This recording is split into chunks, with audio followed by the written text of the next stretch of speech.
Florence, 1921. Leather dust hangs in the air as Guccio Gucci opens a small shop for travelers with expensive taste. Gucci is no ordinary company, and this is no ordinary story. The family built a luxury empire so powerful that the business only stabilized after the family lost it.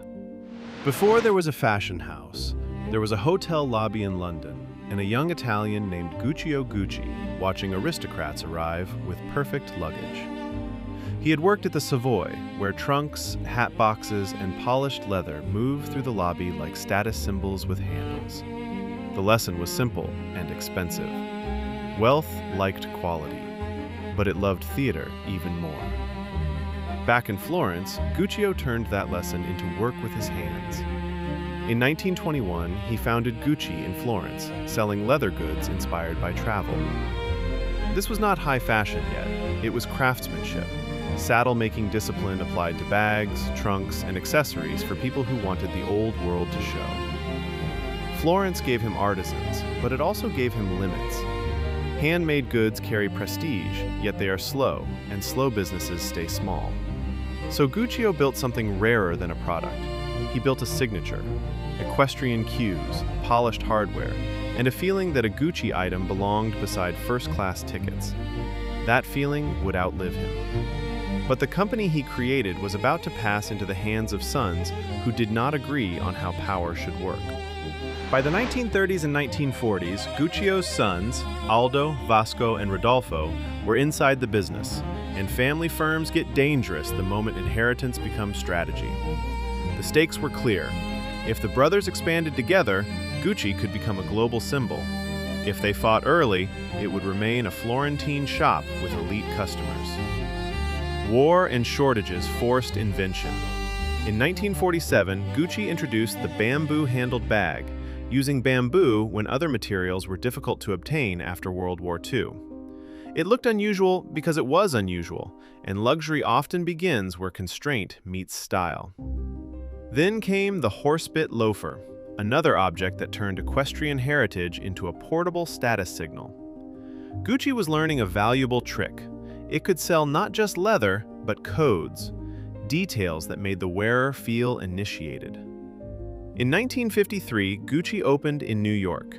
That same year, Guccio Gucci died. The founder was gone just as the brand reached the most important consumer market on earth. Power now sat with the next generation, and success was about to make every family disagreement more expensive. By the 1950s and 1960s, Aldo Gucci emerged as the family member with the sharpest instinct for expansion.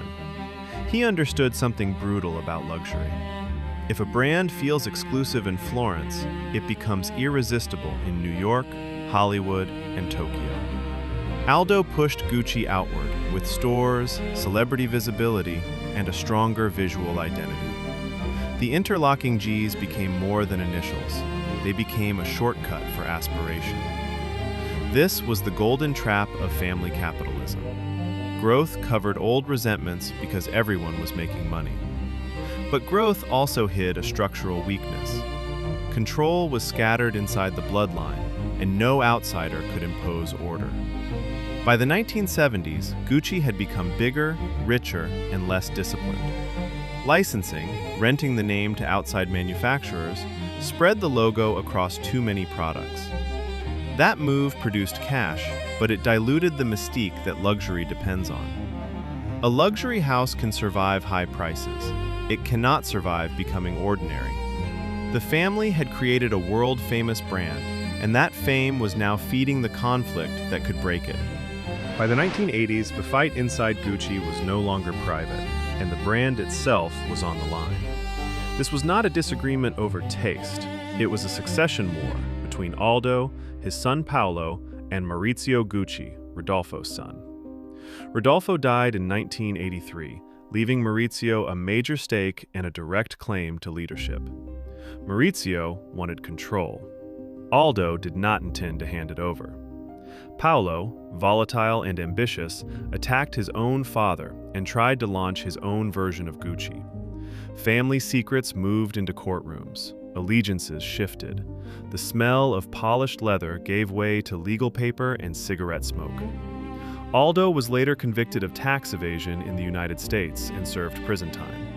Maurizio gradually gained control, but winning the throne did not mean he knew how to run the kingdom. He had inherited a famous name, a weakened brand, and a company damaged by internal sabotage. The family had finally produced a single ruler. The problem was that Gucci was now too fragile for one more mistake. By the late 1980s, Maurizio Gucci had power, but power is expensive when the business beneath it is weak. He needed capital, structure, and time. Three things dynasties usually assume they already have. In 1988, the Bahrain-based investment firm Investcorp bought a large stake in Gucci. That was the turning point. Outside money had entered the family temple. Maurizio stayed involved, yet the old model was failing in plain sight. Stores needed direction, the product needed coherence, the brand needed to feel rare again. In 1993, Maurizio sold his remaining stake to Investcorp. For the first time since 1921, Gucci was no longer owned by the Gucci family. It sounds like an ending. In business, it was a transfer of custody. The dynasty had lost the company, but the company had gained its best chance to survive. 1 year later, the story turned even darker, and strangely, more commercially alive. By 1994, Gucci needed more than a cleanup. It needed a new identity. Domenico De Sole brought managerial discipline, and Tom Ford pushed the brand toward a sharper, sexier, more modern image. This was the opposite of family nostalgia. It was controlled provocation. Velvet, satin, narrow silhouettes, deep color, hard glamour. Gucci stopped asking to be respected and started demanding attention. The turnaround worked because it attacked the core problem. Luxury is not preserved by history alone, it is renewed by desire. Then a new battle began. In 1999, LVMH built a stake in Gucci, threatening a hostile takeover, an attempt to seize control whether management liked it or not. Gucci responded by aligning with François Pinault's group, then called Pinault Printemps Redoute. The family had failed to protect the house. Professional managers and corporate combatants did what the dynasty could not. Gucci survived by becoming less personal and more institutional. That sounds cold until you remember the alternative was collapse. Today, the house still sells a fantasy first sketched in leather by Guccio Gucci. Only now the surname is a brand, not a ruler. Gucci's story is not a clean founder myth. It is a warning about succession, ego, and the price of confusing family. Story is not a clean founder myth. It is a warning about succession, ego, and the price of confusing family control with business strength. The strange truth is that Gucci became more stable after the dynasty lost its grip. Even now, the house operates at enormous scale. Gucci generated 9.87 billion euros in revenue in 2023. A family built the dream, then nearly destroyed it, and the brand outlived them anyway.